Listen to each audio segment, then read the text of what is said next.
E aí, quando der certo, pronto, agora tá Foi, gravando. acho que foi. Pronto.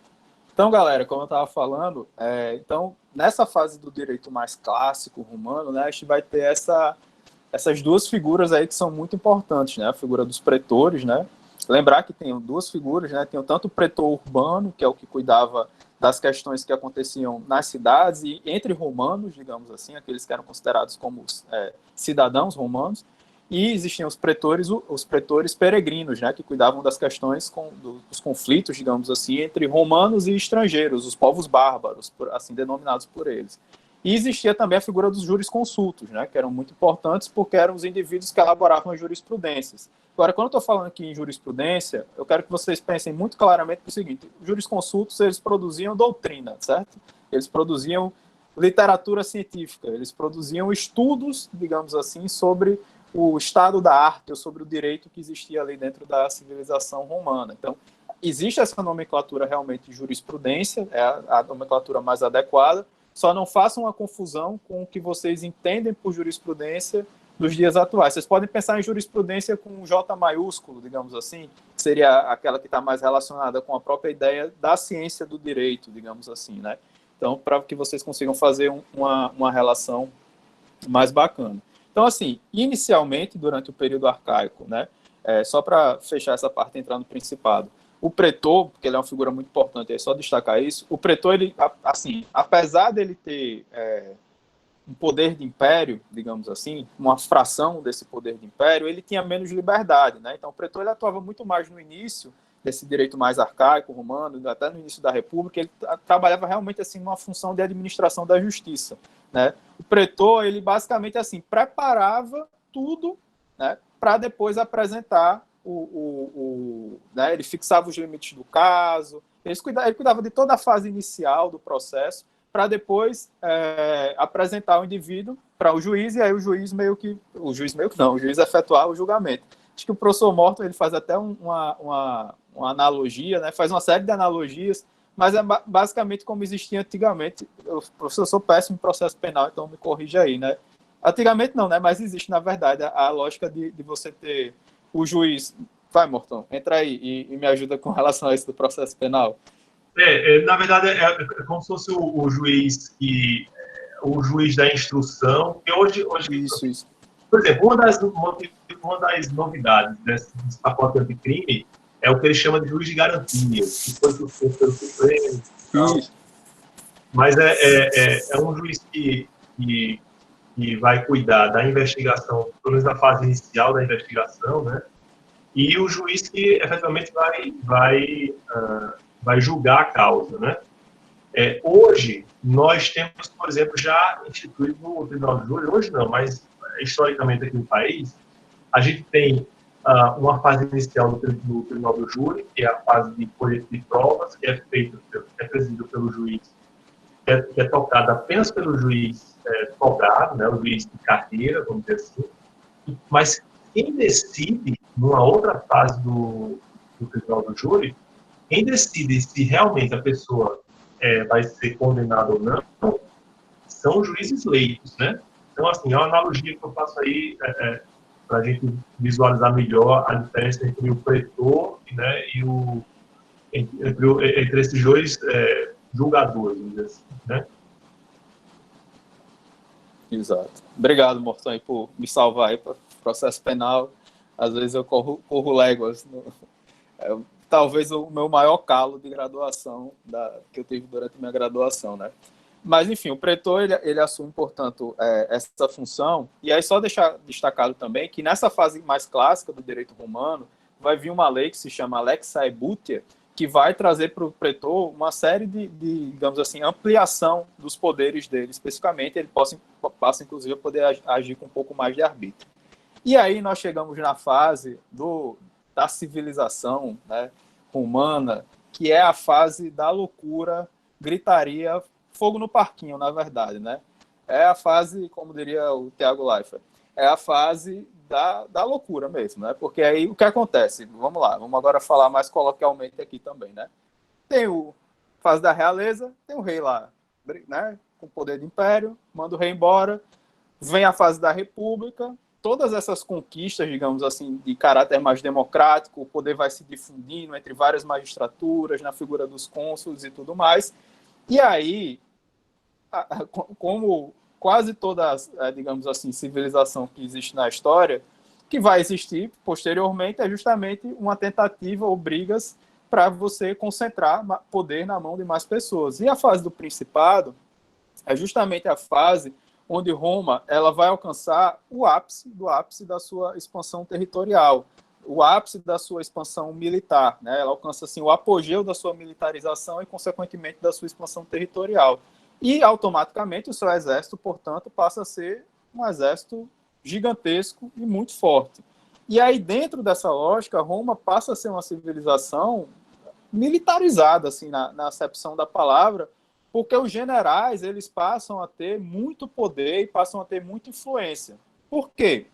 Dentro dessa fase, especificamente, da civilização romana, o que acontecia? Os generais eles podiam escolher os seus soldados, certo?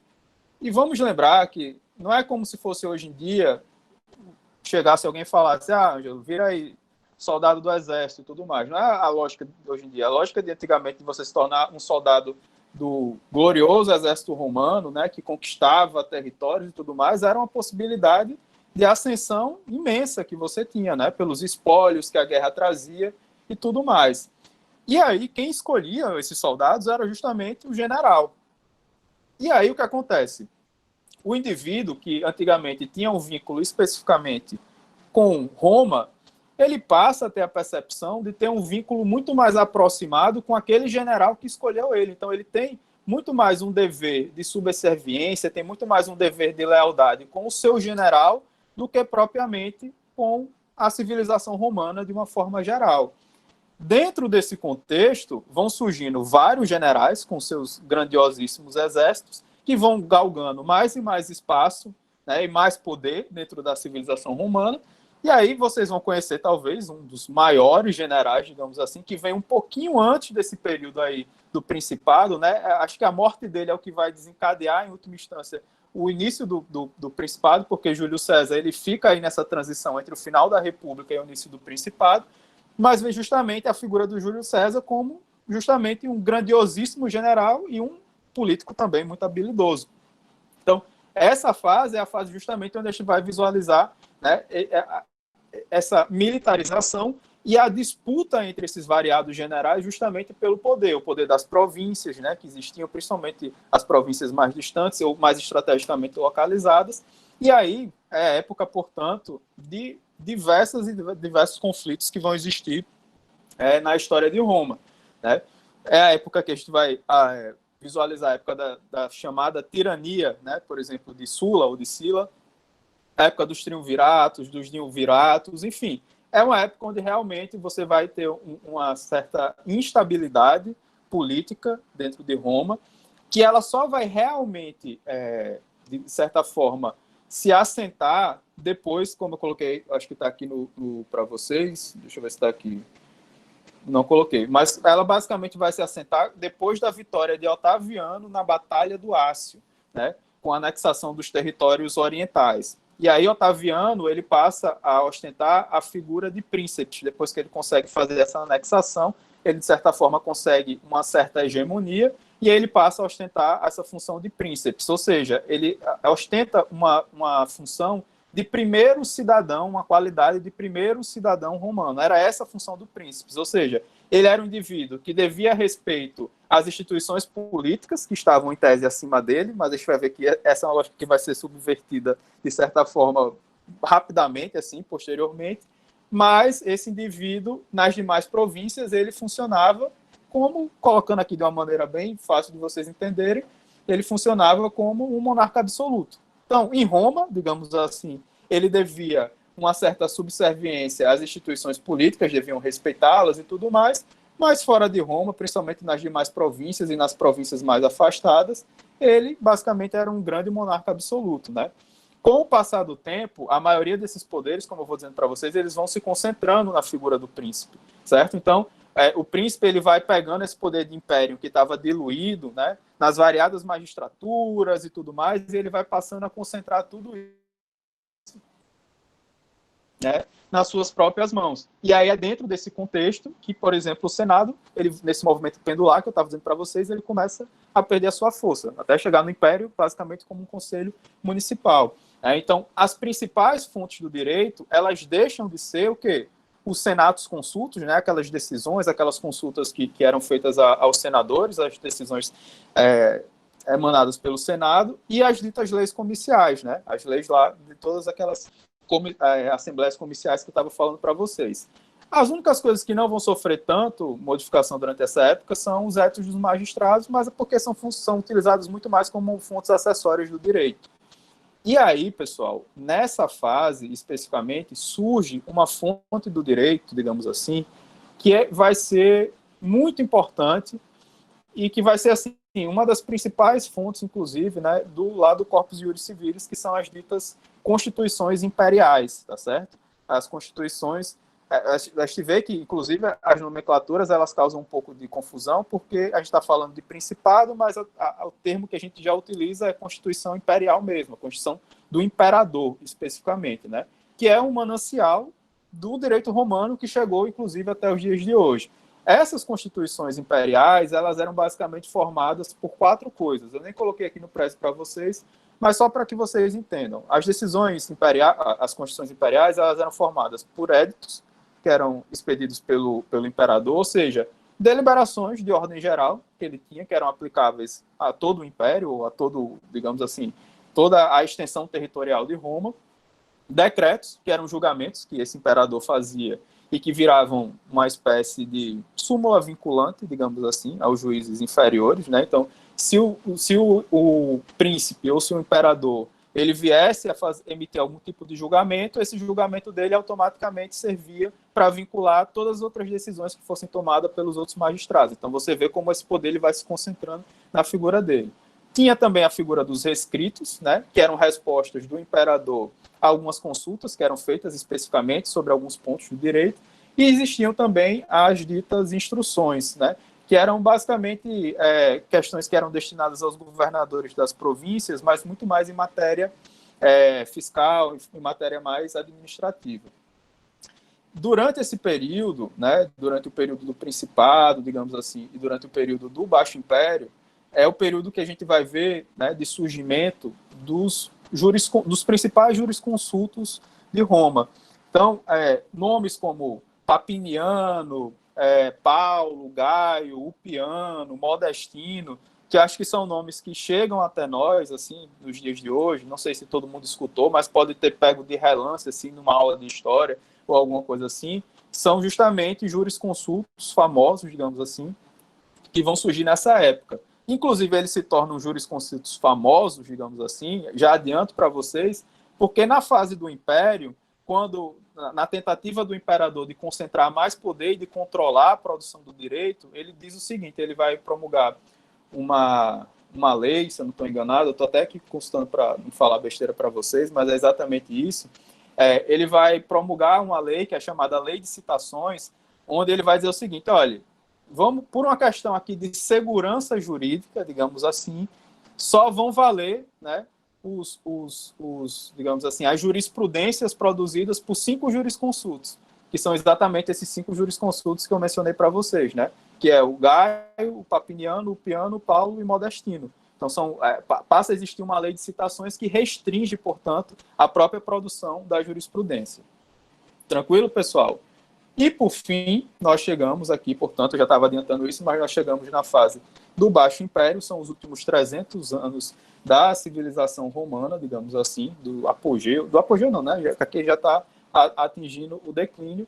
Aí é realmente a fase já da derrocada, apesar, né, da enorme territorialidade do Império Romano, mas é realmente a fase da derrocada, é justamente o retorno ao que existia em Roma na época da realeza, em certos aspectos, né? Tipo, um retorno às tradições, né? Porque com o fim do principado, digamos assim, você tem a implementação, como eu coloquei aqui para vocês, do dominato, né? Que é uma monarquia absoluta. Então, você tem a concentração daquele poder de império que tinha se difundido entre tantos estamentos, entre tantas funções, na figura, portanto, do imperador. E aí Roma passa a ter realmente uma das suas organizações hierárquicas mais rígidas e... Meu Deus, está fechando direto aqui. Uma das suas organizações hierárquicas mais rígidas, as magistraturas elas são reduzidas só a 3 magistraturas, o Senado passa a funcionar só como um conselho municipal. Agora foi esse celular aqui que deu uma reclamada. Voltei. Então, assim, dentro desse contexto, aquelas constituições imperiais que eu estava falando para vocês, elas passam a ser, aí com certeza, a principal fonte do direito. Eu diria que, de forma muito, digamos, mais direta, talvez a única forma do direito, digamos assim, plenamente aplicável, porque todas as outras são aplicáveis de maneira muito acessória, como válvulas de escape e tudo mais, né? Eu tinha colocado aqui um Você Sabia para vocês, sendo que eu já adiantei, né, que é a questão da lei das citações. E, enfim, fato é que dentro desse contexto que se vivia, portanto, né, de concentração de poder e de baixa produção, baixa inovação jurídica, digamos assim, você passa a ter um contexto muito favorável justamente a uma das coisas mais incríveis, né, uma das coisas mais importantes que a gente vai ver de contribuições da civilização romana para fins do direito, que é justamente a possibilidade de sistematização, não, de compilação de tudo que foi produzido em termos de direito. É que eu vou falar de uma forma bem coloquial para vocês, porque eu tinha colocado aqui literatura científica, não sei o que lá, mas até por uma questão de tempo, eu sei que já deve estar todo mundo cansado, eu estou aqui nesse monólogo há um tempão, mas só para vocês entenderem, foi o seguinte: Justiniano, tá certo? Já lá no finalzinho do Baixo Império, estava um belo dia sentado, assim, de boas, pensando na vida, e disse: caramba, bicho, olha a quantidade de coisa que se produziu juridicamente aqui em Roma. 1 milênio de produção, tudo doido. Tem édito de magistrado para um lado, tem decisão de não sei o que mais lá para o outro, tem jurisprudência para um lado, tem umas 72 constituições imperiais. Bora dar uma organizada aqui, organizar a casinha. E aí Justiniano disse: vamos organizar a casinha como? Pronto. Primeiro, vamos aqui tentar compilar o que existiu de Constituição Imperial nesses últimos anos aqui, que a gente visualizou, que é uma fonte do direito importante. E aí ele pegou, durante 2 anos, criou uma comissão que ficou lá responsável por fazer essa compilação, digamos assim, das Constituições Imperiais, né? Que virou o código, digamos assim.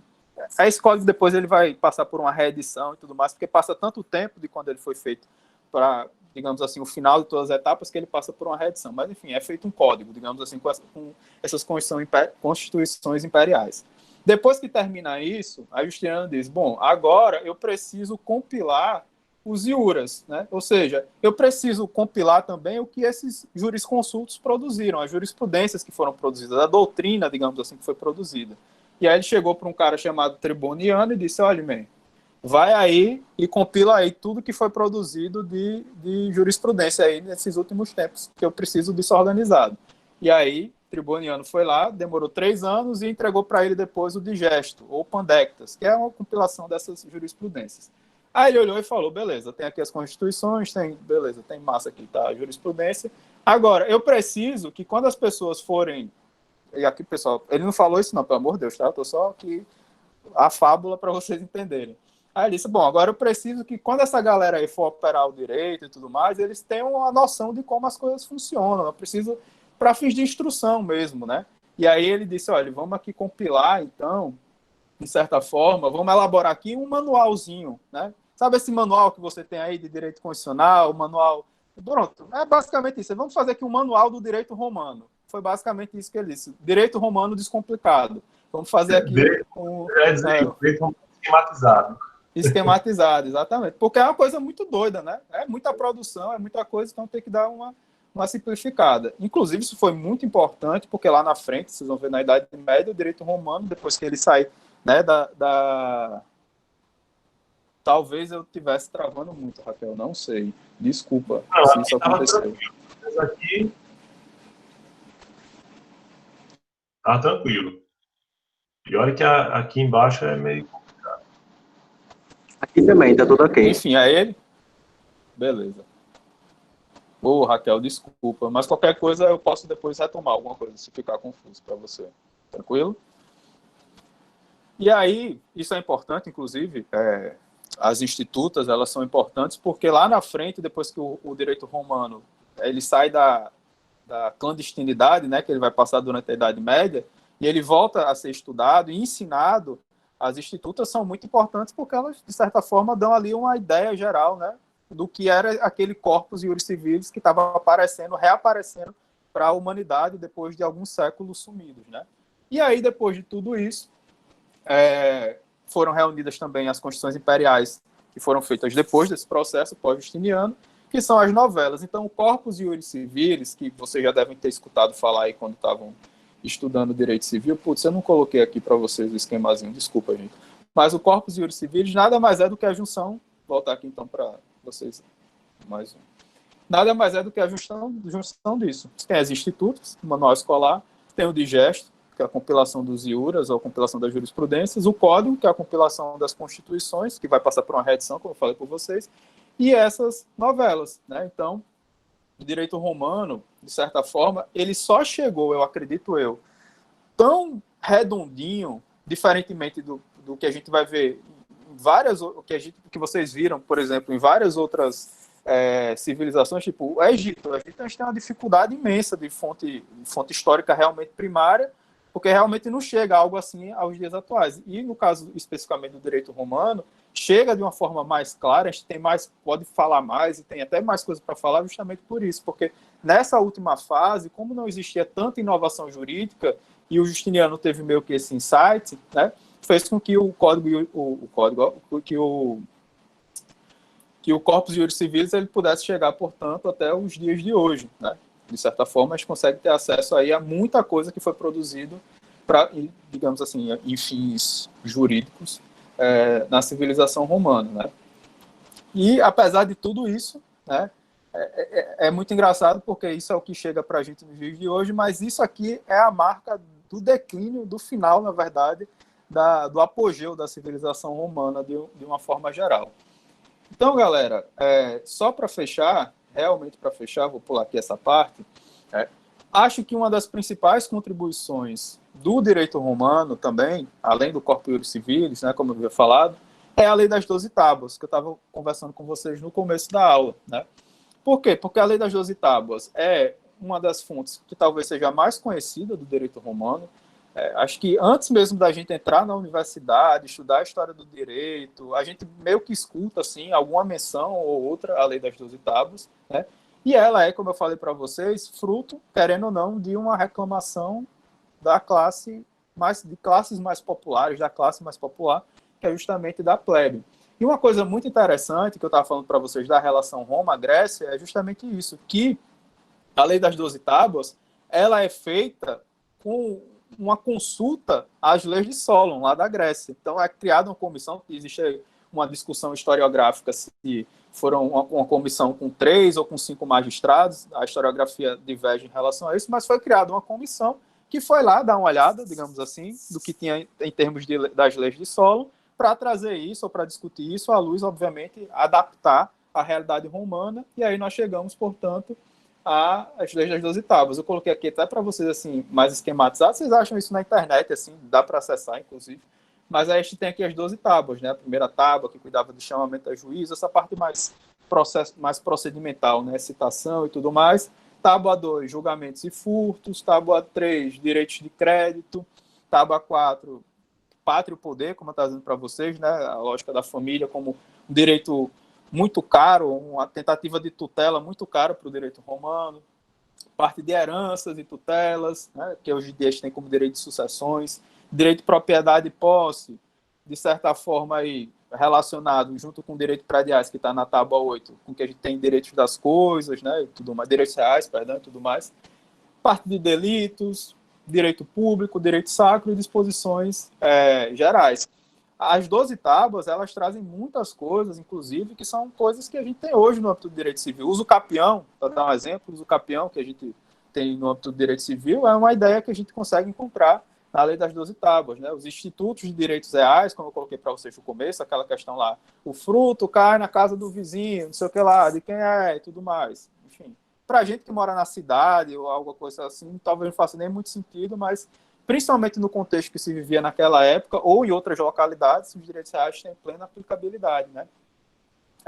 E uma outra coisa interessante que eu coloquei aqui para vocês, que não tem a ver com as 12 tábuas, mas uma outra lei muito interessante, importante, mais ou menos desse período em Roma, é a Lex Poetelia Papiria. Por quê? Porque a Lex Poetelia Papiria, ela estabelece, ela termina com o dito vínculo pessoal do devedor com a dívida. Então, só para explicar para vocês vão estudar lá em Direito Processual Civil 3, execuções, que existe um princípio hoje em dia no processo civil, na parte de execução, que se chama o princípio de que toda dívida, de que todo devedor, que toda dívida é real, uma coisa assim, não vou lembrar agora de cabeça, mas que diz basicamente o seguinte: olha, se você deve a alguém, o que é que a pessoa vai executar? O seu patrimônio. Né? Sua relação com a sua dívida é uma relação tão somente, né, digamos assim, é um vínculo tão somente jurídico. Né? E antigamente não, antigamente se você estava devendo alguma coisa, o seu vínculo com sua dívida ele era real, ele era, era material. Então, eu estou devendo aqui a uma pessoa, beleza, ela vem corta, não tenho como pagar, ela corta meu braço, leva meu braço, tá paga aí, tá quitada a dívida. Tá devendo a 5, uma pena, parceiro. Vai cortar, cada um leva um braço, um membro seu e tá paga, tá quitada a dívida. Então, dentro dessa perspectiva, né, ou dentro dessa lógica, a Lex Poetelia Papiria, ela traz, na verdade, digamos, aí a gente pode até falar de uma maneira não menos análoga, rudimentar, mas ela traz realmente a ideia justamente dessa vinculação, desse vínculo mais jurídico do devedor com sua dívida, e não um vínculo, de fato, material. Eu tinha colocado aqui, pessoal, não vai dar tempo da gente fazer. Duas observações, velho. Vocês lembram dessa limitação lá na Grécia Antiga? Ela já estava prevista em que documento? Legal.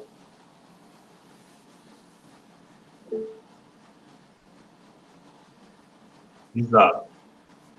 A impossibilidade de servidão por dívida.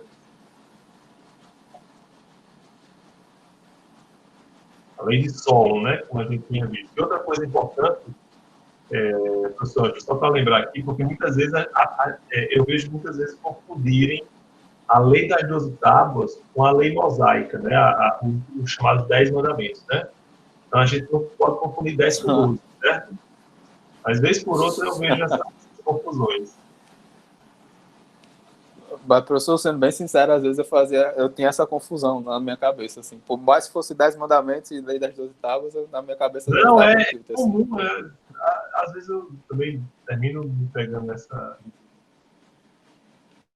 Gente, e aí não vai dar para fazer essa dinâmica final com vocês. Eu tinha trazido aqui essa pintura aqui, chama Um Concerto de Flautas, do Gustave Boulanger, que retrata, estou aqui tentando dar um zoom para vocês no Prezi, que é justamente, digamos assim, desse contexto que a gente está discutindo em Roma. Eu queria discutir com vocês o tipo de relação que a gente pode tirar aqui, né? Porque a gente pode tirar vários e variadíssimos detalhes aqui desse quadro, né? Mas porque eu estou... Maria, meu celular aqui já, inclusive, reclamou, disse que vai descarregar. Mas o que é que eu queria tirar aqui com vocês desse quadro, se eu pudesse só trazer uma distinção final. Essa dinâmica final é, inclusive, a ressalva que o professor Morton fez no início da aula, né? Que é justamente, ou melhor, quando a gente estava falando da questão do poder pátrio, né? E ela, de certa forma, desromantiza um pouco também, é importante para se desromantizar um pouco a ideia que se tem, né, sobre Roma. Porque às vezes a gente vai pegar alguns livros mais clássicos e vai colocar a civilização romana e vai falar de democracia, e por isso que eu falo de democracias em muitas aspas, e a questão da família, o surgimento da família, mas, como está aí para vocês nesse trecho, né, o título que eu tenho colocado aqui é até Desromantizando o Contexto Histórico do Direito Romano Clássico, que é uma sociedade escravagista, patriarcal e de castas. Se a gente for colocar assim, no duro, no grosso, é basicamente essa a expressão que a gente tem, né? Porque, além desse trecho que está aqui para vocês, vocês podem fazer uma leitura para não precisar ler tudo e tudo mais, até para não ficar cansativo já aqui no final, mas tem muito claro como funcionavam as relações patriarcais dentro da relação, ou dentro da civilização humana. Como o professor disse, inclusive, a própria ausência, digamos assim, da culpa cristã e a forma como se enjeitava não só o filho, mas se enjeitava a própria figura da mulher também, né? É importante deixar essas duas questões bem demarcadas. E uma sociedade também escravagista, e para mim esse é um ponto muito interessante, eu não coloquei aqui para vocês, mas eu fiz um teste com uns amigos meus. Eu peguei esse trecho aqui, que eu vou ler para vocês, e aí eu mandei em 3 grupos de WhatsApp e disse, "Ei, gente, de que fase, de que época histórica eu estou falando aqui?" Aí o povo, putz, Brasil colônia. Aí outro amigo meu falou, isso aqui é a porcaria da burguesia no século XX, ou coisas nesse sentido. Porque se eu tirar aqui a expressão Império Romano, se eu ler isso aqui para vocês, eu diria o seguinte, olha, esse agrupamento social, essa comunidade, pode ser situado histórica e cronologicamente no modo de produção escravagista, em que o motor do desenvolvimento econômico estava nas grandes propriedades apropriadas pelas classes mais abastadas, que, controlando os meios de produção, as terras e as ferramentas necessárias ao trabalho agrícola, dominavam as classes pobres e livres, né? E estes últimos, inclusive, classificados em algumas formas, em alguns aspectos, em algumas condições, como coisas, ou seja, como uma espécie de propriedade.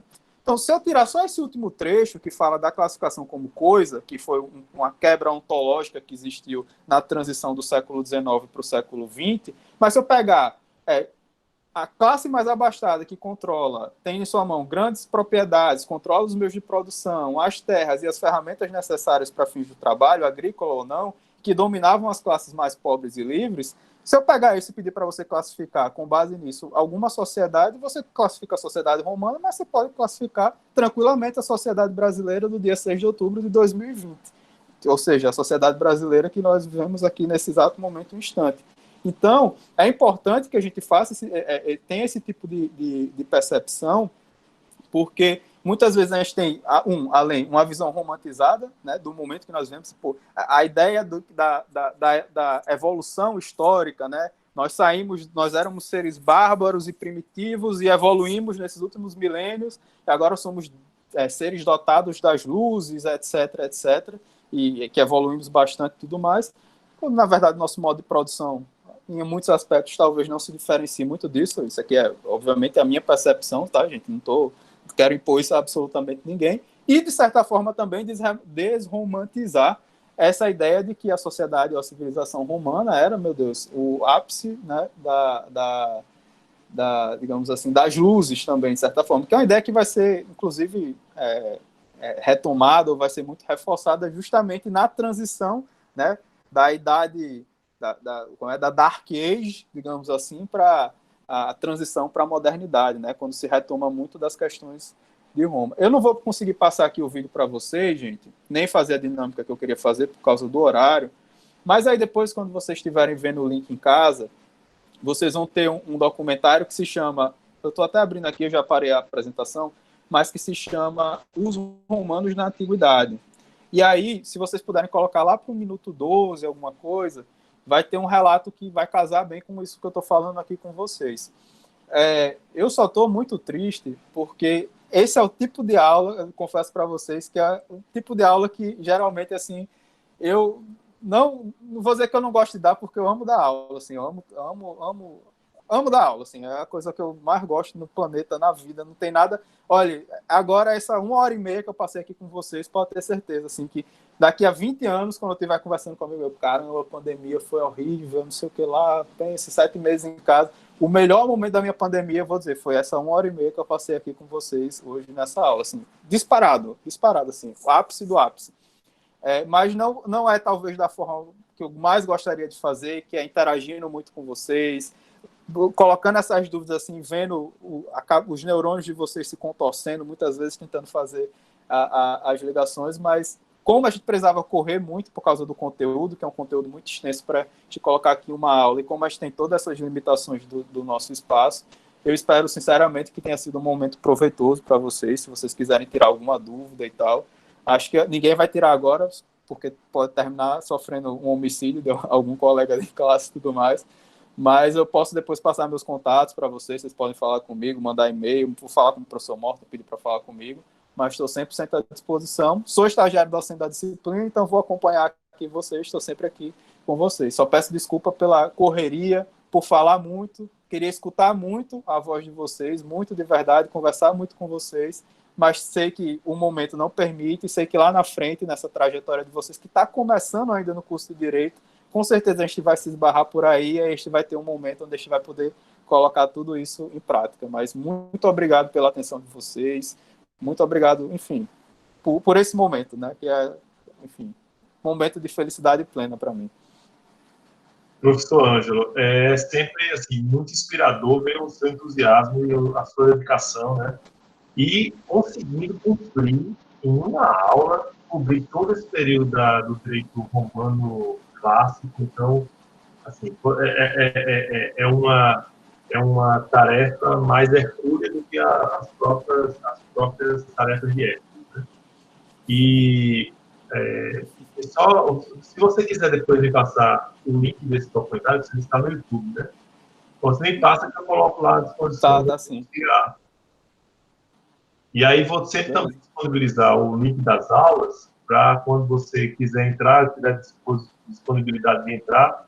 Mas para animar o pessoal também, só lembrando que a gente tinha planejado dos 15 encontros, assim, pelo menos a gente teria 4 participações especiais do professor Ângelo, né? Então, assim, vocês não vão ser privados dessa aula verdadeiramente empolgante, né? E nos incita a pensar e a ter tanta coisa assim, que toca ao nosso presente e ao passado, do professor Ângelo, que faz de forma tão formidável, né? Eu agradeço demais, né, toda a sua dedicação e esse empenho, e vontade e satisfação em fazer dessa missão aquilo que você tem feito desde que começou a lecionar, que é a sua missão de vida, o desprendimento a leveza com que você se cumpre essa missão tão nova, que é a missão de ensinar, são muito perceptíveis, né? Eu tenho certeza que foram bem aproveitadas pelos nossos discentes, né? E também, pessoal, agradecer pela atenção até agora, né? A gente assim, às vezes se cansa, né? Agora, não sei se não sei se vai acontecer com você, Ângelo. Quando a gente termina a aula, a gente sai todo, né, eriçado e não consegue comer direito naquela situação. Mas tomara que tenha sido, e eu tenho certeza que foi bem aproveitada por todos. De todo modo, como sempre existem essas intercorrências, né, ou então a possibilidade de assistir um trecho ou outro, eu vou disponibilizar da mesma forma como fiz em relação às aulas anteriores, a aula no YouTube, e depois coloco o link lá no CIAR para ficar disponível, certo? O professor Ângelo está com a palavra final para, se você quiser, vai testar alguma coisa. Já disse muita coisa e disse o mais importante. Não, gente, só mais uma vez agradecer vocês. Como eu disse, é um prazer estar aqui hoje, e com certeza vai ser um prazer acompanhar vocês ao longo dessa trajetória agora, assim, desse semestre que a gente está. E, enfim, apesar de não ser o contexto ideal, digamos assim, podem ter certeza que, como eu sempre falo para as minhas turmas, assim, falo para os meus alunos, apesar das dificuldades, o Presec vem e fica fechando a cada 15 minutos e tudo mais, etc. Sem contar, obviamente, o que a gente está vivendo, né, que a gente não tem como ficar descontextualizado do contexto que a gente está vivendo, né? A gente está vivendo, pelo amor de Deus, acho que um momento, um paradigma inexistente na história, pelo menos nesse último século, mas com certeza brilho no olho, vontade de estar aqui com vocês. Hoje, pelo amor de Deus, deu 7h30, eu já estava aqui em casa, assim, de um lado, para eu conseguir fazer nada. Eu acho que desde 6 horas eu não conseguia fazer nada, porque eu estava esperando. Quando o Morton mandou o link, eu já estava, professor, estou aqui, estou com o tablet, tudo. Então, assim, vontade de estar aqui com vocês e de estar compartilhando esses momentos com vocês, com certeza é uma coisa que não vai faltar. Se eventualmente ficou alguma coisa dúbia, se vocês tiverem alguma sugestão, alguma crítica, se eu estou falando muito rápido ou se eu passei por algum ponto, como eu sempre digo, vocês têm total liberdade, podem chegar junto, mandar o feedback, porque eu, enfim, eu sempre digo, eu não sou, estou muito longe de ser o melhor professor, digamos assim, o professor ideal que eu gostaria de ser um dia, porque, assim, falo sem nenhum tipo de demagogia, que a minha referência de professor é o professor Morton, mas eu tenho certeza que para eu chegar especificamente nesse ponto que eu quero chegar, o feedback de vocês sempre é muito importante. Então, se teve algum momento da aula que vocês não gostaram, se vocês têm alguma crítica, alguma sugestão, estou aqui aberto sempre a escutar vocês. Manda um e-mail anônimo para mim, cria um e-mail no Gmail, anônimo@gmail.com, e manda a sugestão. O importante é estar recebendo esse feedback de vocês, porque realmente é fundamental, e espero que nos nossos próximos encontros vocês estejam igualmente entusiasmados, porque eu com certeza o estarei. E é isso. No mais, desejo a todo mundo aí um bom descanso, na medida do possível, uma ótima semana, se cuidem, muito álcool em gel, máscara, pelo amor de Deus. E é isso, gente. Muito obrigado. Valeu, muito obrigado mais uma vez, pessoal. Pessoal, boa noite e até a próxima, se Deus quiser. Um abraço a todos e a todas. Boa noite, até mais. Valeu, abraço. Boa noite. Boa noite. Boa noite, pessoal.